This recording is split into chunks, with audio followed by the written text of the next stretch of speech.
Hi folks, this is Jane here at Lickety Stitch Quilts in Lusk, Wyoming. I wanted to show you the use of the corner beam tool. This is by 180 Designs. So I'm holding it here with a piece of white paper behind it so you can see. And you can see all my pink little pieces of tape. I love to use that stuff to help me stay focused and to not lose my sizing. So that's what the pink tape is. Karen, do you want to just show maybe a few of these? This is the block we're going to show today. The corner beam, you can see on that ruler, there's all different sizes. So this is the largest, this is the smallest. But the corner beam shows off real well there. Behind me in this quilt, I can't quite reach it, but there's the corner beam, those two tones of green, that's the corner beam coming out there. So we're going to do that. That's just the usage of it shows the usage of it in an actual block. So I'll get these things out of our way and we'll just work through the directions. By the way, Deb Tucker has wonderful directions. So if you buy a ruler, be sure you save the piece of paper in there.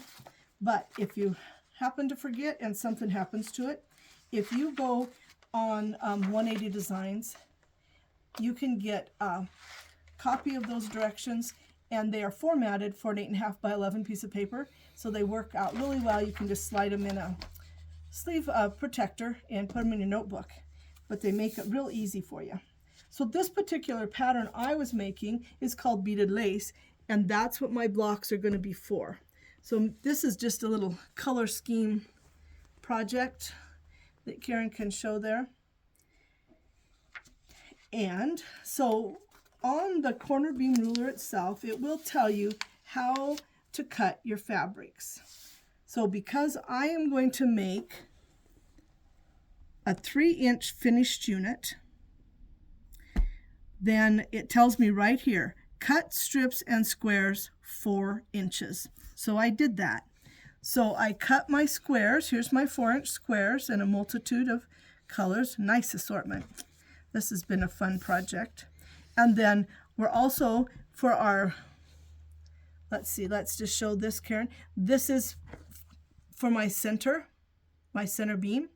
And then this strip here is for the corners. So I have a 4-inch strip ready to go. And so let's cut some of our side triangles. So you can see here mine is 4 inches. I'm going to just use this straight edge here, trim the end off. Trimming off the selvage. And I'm going to just line it up right here on my lines on my mat. Get that squared up a bit. I do like to put something on the back of her rulers because they are slick. So this one I have the Instagrip. Is that what it's? Invisigrip? Invisigrip, there we go. On the back of it, you can also use Grippy, which is a spray. I use that on part of them. All right, so it will show you in your directions how to do this for your side triangles. So I'm going to lay this right here and use this piece of paper, Karen. I'll turn this around for them. And for my side triangles, it says trim number 1. So right there, and it's pointing to this solid line. So I'm going to follow it up, and you can see it makes it have a flat top. So I'm going to come down here and right there, and that's going to be my shape.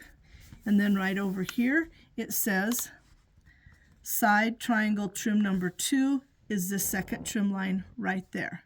So those are the two we're going to use on this one. So I'm going to lay this right here. You can see I've got this solid line right along the edge of my fabric. Give that a nice cut. Move that out of the way. Then, of course, you can't just move it over. That doesn't work. So this is where this second trim comes from. I'm going to lay this right at the bottom. Side triangle trim number 2. So I'm going to line that line right up.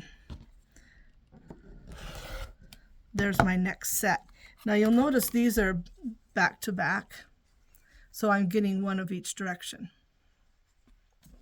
Let's just do a couple more of those. We won't waste any extra time, but just to show how that's done. So it's 3-inch finished strip. Cut that off. Okay, and then we'll just rotate this and put that second trim line right at the end. You can see I'm lining it up here, lining it up there. And there we go. So those are our side triangles. We'll set them aside. I'll get this out of the way. And then for our center beams, let's all move this back over here. There we go. And so we've cut our 4-inch squares, and it's going to help us trim this off. I'm just going to show one at a time here to start with, but let's lay this on this piece of paper. And it says, you can see right here, I'm lining up this dotted line, which says center beam trim number 1. So I'm lining that up, and you can see this part had that flat spot. Now we're going straight up to that corner. I'm laying it this way, that way. We've got it lined up nicely. Oh, I don't want to cut through my paper, so hold on a sec. We'll get that out of the way for the cut. I'll lay that again there and here. And you can stack fabrics. They suggest not going more than 4 fabrics at a time. So that is our center beam trim number 1. So we'll move it out of the way. Now to do center beam number 2, center beam trim number 2, we're just going to rotate the ruler just a little bit. We're going to line that line up on our side. And if you're like me, you like to, like they say, measure twice and cut once. Well, I measure about 5 times because it just seemed like this looked different size than that, but it's not. And if you want to, you can lay this right on there and look and see, yep, that's the same measurement. We're doing just fine. So these you can save for another project because that angle and that particular piece is used in a lot of their projects. So we'll set that out of the way. And that is the very center of one of our squares. So our squares are going to look like this. And then with these, we'll put these on the sides. So I'm not going to waste any time cutting these. I think Karen was that. Should we do one more? Let's just do one more because this is a major step that you, of course, you need to do. So I've got a couple of them there. I'll just line this up. So center beam trim number 1, cut that off. Center beam number 2.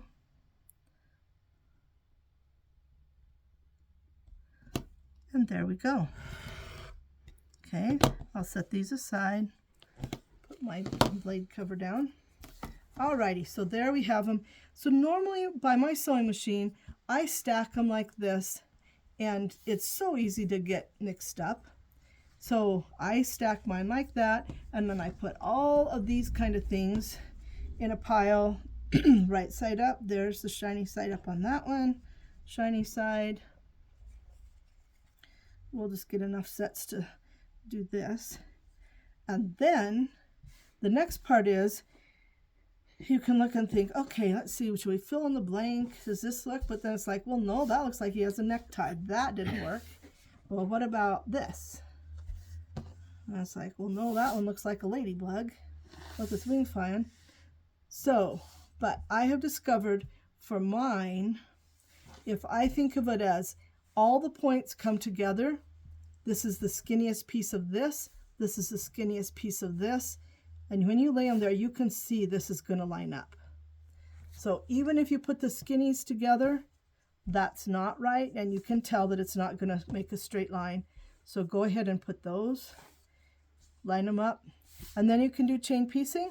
I go ahead and do all of this kind, and the way that I get that started and figure out, when I lay this on there, I try to do a little overlap at this corner right here. And so my 1/4 inch seam is going to come right down to that. So I have been starting at the tip and just coming down. It's easy. Some machines this will get lost, so you might want to do a scrap fabric ahead of time to get in there because these are pretty skinny. So go ahead and go do all of those, and then after you sew them, then you'll flop them up and press them down. So here are a couple that are sewn. We can just drop to that one. So you'll have a whole string of those, and then you'll press them up, and you go ahead and press the seam out to that triangle. So here's, after they're pressed, they look like this. And then we'll go ahead and put the second corner on. So we'll have a whole stack of these, and then you'll have a whole stack of corners, and there's going to be your block. So you can see for this project, I needed some that have the dark corners, some that have the light corners. So we'll go ahead now and move over to the dark corner kind. Let's move that out of the way. All right, but these were those exact same corners. The corner beam part, the center beam, and then I put the side corners on. So then we needed to get them trimmed down. So you use your corner beam tool. You lay your project with this. So for me, this is in my upper corner, and I'm going to lay this. Do you see this point in that corner? That's going to line up right on the point of my project. So I'm going to lift it up, put it right there. And when I trim that down, you can see that these lines are following my seam lines. I'm going to trim that off. It's like trimming off maybe an 1/8. Okay, there's that one. And I'll just turn it around. And then since I'm making a 3-inch unit, I need to trim it at 3.5. So this is going to go in my corner, that angle. Put that in the corner. I'm watching my 3.5-inch lines, and we're ready to trim the others. So we'll trim off these two. And there's a trimmed unit. It's got one little corner left. So let's just do another one of those. I've got 2. I don't think you can do 2 at a time. That would not turn out perfect. That one's not going to show on the camera, so let's take one that this light colored one should show well.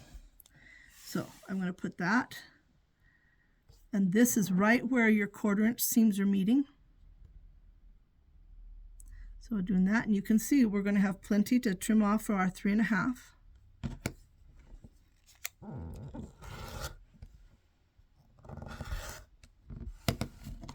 So we got those 2 sides. Give it a turn. I'm going to put my 3-inch. So what I'm following right now is I'm putting my 3-inch point right there. I'm cutting here. My trim size is 3.5. My finish size is 3 for this unit. Okay, so there we go. Then Karen, I wanted to just show, because this is so fun, these teeny tiny ones. These finish up at 1.5 inches trimmed, so then when you put them in a project, they're only 1 inch big. So I wanted to show, I did trim those, but let's trim these 2. So we'll put that, the same process. So I am paying attention right there. You can see these lines are coming, following just really well. So you could do miniature quilts. You could, and do some really intricate fun things. I didn't get that quite cut off there. There we go. Okay, and just turn that around. So I'm going to put this right in my 1 inch. So you can see this point, my 1 is going right in there, and then I'm following my 1.5 inch for my outside guidelines, my trim lines. So we've got that all down.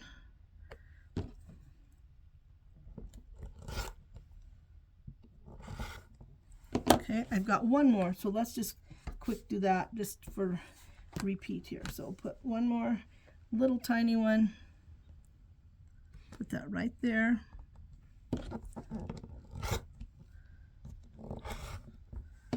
I get it cut pretty good. And then we'll trim that down to my 1.5 and 1.5 lines. This is right in there. And there we go. All right. So that is how to use your corner beam tool. It just adds quite a bit of pizzazz to, you know what, Karen, I'm going to grab one thing right here. Here's a real simple, this one used square squared, but look what these corners will be like then.